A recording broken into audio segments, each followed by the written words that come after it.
the year after the Black Death, 450. We've lost most of our population.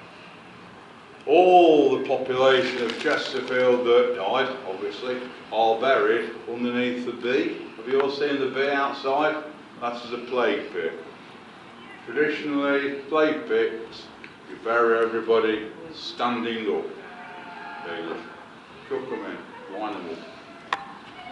You've been watching the story of the railway down in London, this new circular thing that they've been building, that keeps getting stopped because you keep finding plague pits that found all sorts of things. That's why it's taking so long. But that is our famous plague pit outside the main door. So for 70 years, it was that high. Okay, that's the end of the spire. There's the rest of the spire when we go upstairs. How many ropes are there in the ringing room? How many bells have we got? 10? We'll go along with 10, shall we? Right. Yeah, we're going to have to count them and say there's 10. You're on. Well, there you go. We started off in the 1600s with 4 bells. Right? How many permutations can you get out of 4 bells?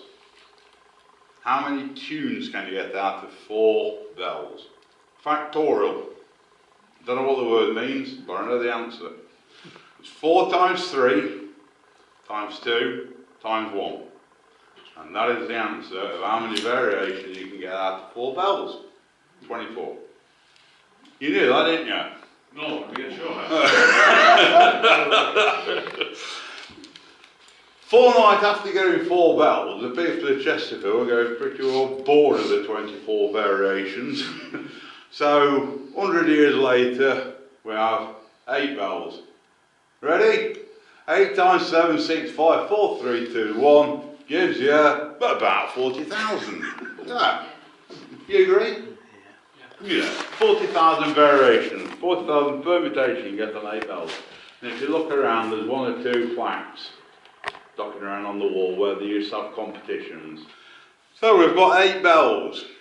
Derbyshire is short of a cathedral. So we've got 3 churches in Derbyshire, but there's only 3 churches that are big enough that would qualify.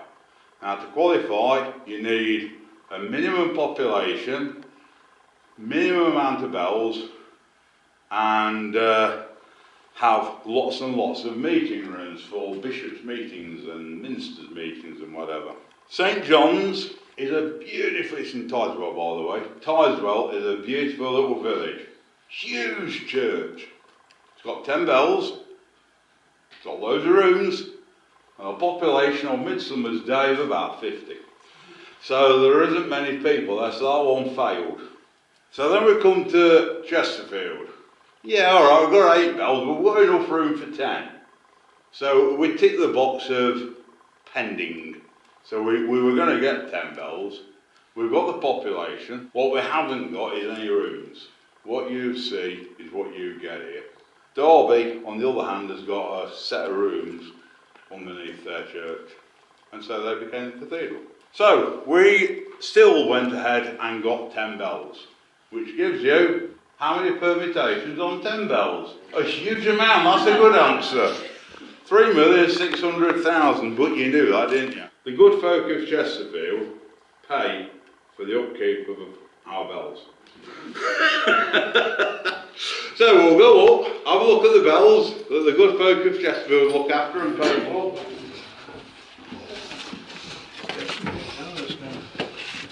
There they are, yeah. Right, this is the belfry. There are no bats in this belfry. Look, we have no bats in this belfry.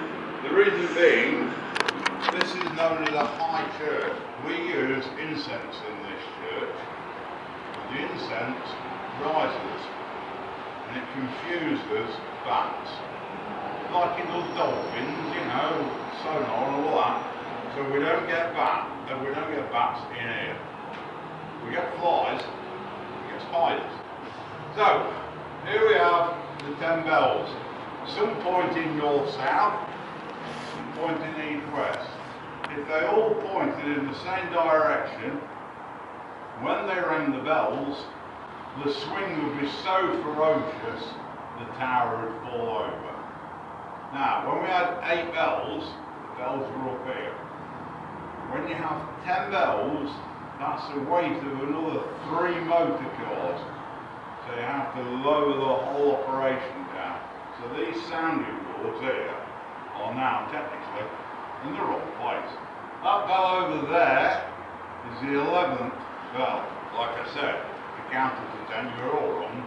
There's 10 rows and 11 bells. The 11th bell used to be here. Somebody stole it in 1976. Its original name was a shrivered bell. Shrove Tuesday was the only time that bell was rang. And it took 2 years before they realised it wasn't here. There was nothing happening, so they came up here and sure enough, the bell's missing. Somebody stole it. This is a sad, sad, sad case of affairs. So you've got 10 bells here, of which one of them will chime in 6 minutes. The first 4 bells on this side are on the Westminster mechanism. Ding dong, ding dong, ding dong, ding dong. When we have a funeral, we put socks on the clappers to buckle the sound. When the Queen dies, they will do the same. A sword? Why would you have a sword on a windowsill? This is the 3rd church on this site, like I said. You recycled around here. Did they recycle in America? Yeah, they send us all the rubbish. Okay. Now, health and safety. This is a health and safety warning, ladies and gentlemen. See that bit of 2x2 behind you? That is holding the church together. And as you can see, the good folk of Chesterfield can measure, so they had to get another chunk of 2x2 and nail it underneath to make it the right height. That's the health and safety bit for you. You can only see less than a quarter of the spire from here. The other is out the way, southwest, pointing southwest. The spire runs away from the sun. So you've got to imagine now, it's chucking an heavy rain, the wood is sopping wet. This has been here for 70 years, so we start again. On the outside of the spire, which trust me, I've heard from a relative, it used to be straight. They nailed on the outside wooden shingles, like slats, so the water would pour down. So you've got all this water coming down, this is England, so you've got all this water in winter coming down and frost and snow. In summer, the sun comes out sometime, it dries out the wood and kills it. Next time it rains, the water goes down the inside and the sun comes out and it dries even more and starts splitting. So in effect you've got an umbrella with a load of holes on it. Yeah? Somebody then realised lead's just been invented. I've heard lead's good, it's good for waterproofing. Alright, we'll try some of that. So we've got above our heads 200 tonne of sopping wet oak. We then throw on it 50 tonne of lead. So we just sealed in all the water. If somebody put a 50 tonne overcoat on you, you go, blimey, this is heavy, and you keel over. Yeah? Well, that's one of the stories anyway. This little bit of 2x2 that I showed you downstairs, that goes right up to the very top of the spire. It's somewhere right at the very top. It isn't one tree. Right, the bad news. Are you ready for a shock? This spire is not fastened on to the top of the tower. It is free standing. Alright? You still want to go out? Yeah. Okay. It's got to be a 200-mile-an-hour wind before this spire will blow off. Now there is another story about this spire, which is far more plausible than soaping wet wood. Where are you from? Up north in there. To the foreigners on the world, you've heard of Blackpool, haven't you? Right, that's posh Blackpool where this couple are from. It's just down the road.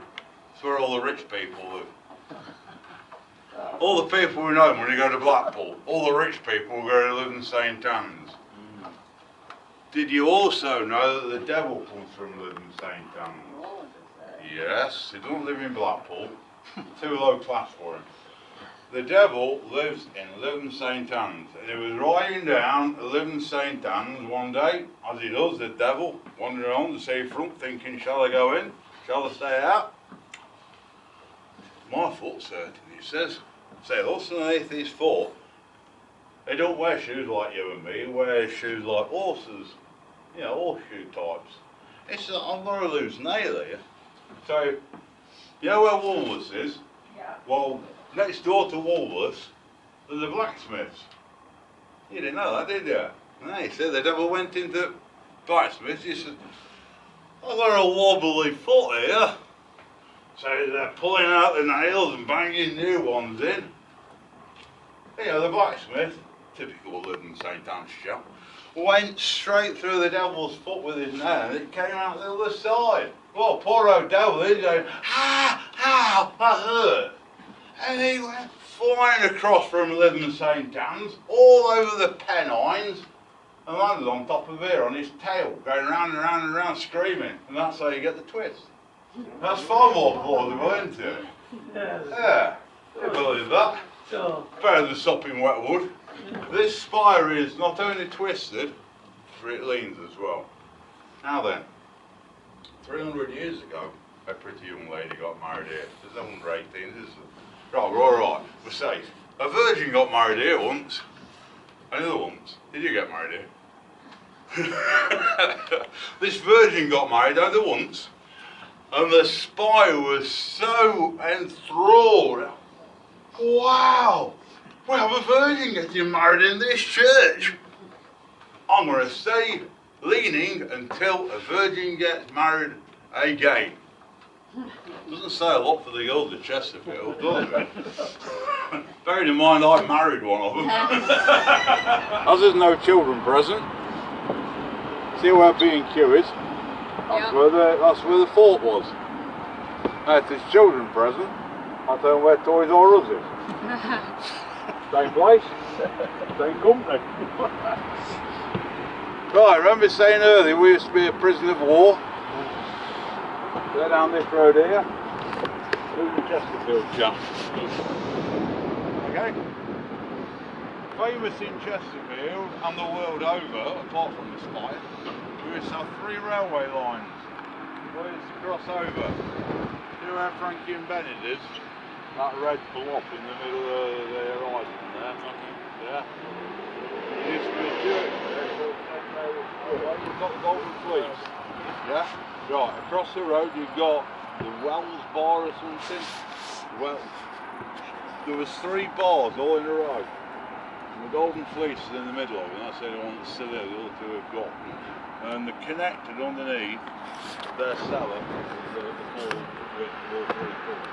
And that's where all the prisoners were over there. The cellars are still there as well.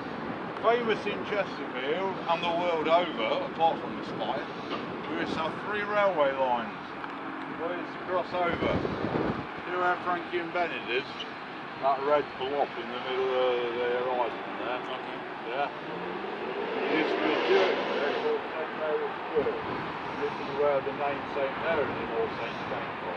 When they got that church down to build the railway, we adopted the name. We're on there.